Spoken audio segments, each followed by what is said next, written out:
दुःखनिषूदने दीनरक्षणदक्षे श्री भद्रकाळि नमोऽस्तु ते।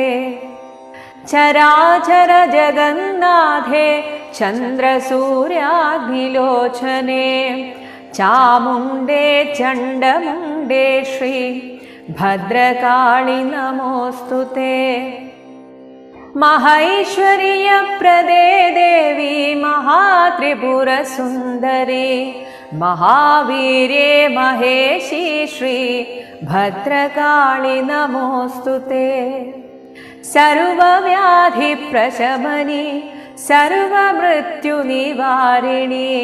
सर्वमन्त्रस्वरूपे श्री भद्रकाळि नमोऽस्तु ते।